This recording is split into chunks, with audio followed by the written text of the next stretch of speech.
Hello guys, কেমন আছো তোমরা? আশা করি সকলে ভালো আছো। আল্লাহর রহমতে আমিও ভালো আছি। আমি এক নতুন ভিডিও নিয়ে চলে এলাম। সেটি হলো গোল্ডে যে নতুন বান্ডিলটা এসেছে মেয়ের, ওই বান্ডিলটা বের করবো।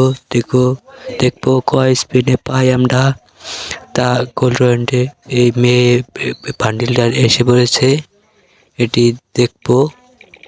আর দেখবো এই মোটটি পাই কিনা। আর একটি ফ্রি স্পিন আসলে এই ফ্রি স্পিনটি দিয়ে দিলাম। এখন আরেকটি স্পিন দিয়ে দেবো। তারপর দেখবো পাই কিনা। বান্ডিলের মধ্যে সাপ দিচ্ছি, ইমোটের মধ্যে সাপ দিচ্ছি, দুইটা ইমোটি একটি ইমোট তো নিচে। এখন আরেকটি স্পিন দিয়ে দিলাম, 82 স্পিন। দেখি এই স্পিনে পাই কিনা। দেখি না, এই স্পিনে দিল না, সব কাট মার দিচ্ছে। এখন আরেকটি স্পিন দিয়ে দিলাম, দেখি স্পিনে পাই কেনা দিয়ে। ও ভাই সাহেব, কেনা এই বান্ডিলটি দিয়ে দিছে মেয়ে বান্ডিল 2 স্পিনেই। আরেকটি ফ্রি স্পিন ছিল, ওই স্পিনে 2টি স্পিনে দিয়ে দিছে। এখন ভুলে আরেকটি স্পিন নিয়ে গেছে, দেখি এই স্পিনে কি দেয়। এখন দেখি কি দেয় না, কোনো কিছুই দেয়নি।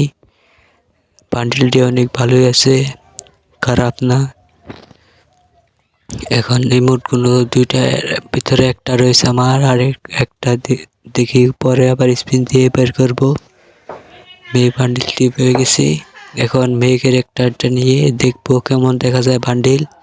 এখন ক্যারেক্টার অনুযায়ী গেলাম, মেয়ের ক্যারেক্টার নিয়ে নেবো 4 নম্বরে। ও ভাই সাহেব, মেয়ে ক্যারেক্টার টুং টুং চাহর পরানো ছিল। এখন যে বান্ডিলটি পরে নেব, টুং টুং চাহর পরে ছিল, পরে আছে। এখন মেয়ে বান্ডিলটি পরে নেব। মেয়ে বান্ডিলটি পরে কেমন লাগছে সকলেই লাইক কমেন্ট সাবস্ক্রাইব করে দিবেন। আর কেমন লাগছে ভিডিওটা, ভালো হলে লাইক কমেন্ট সাবস্ক্রাইব করে দিবেন সকলেই।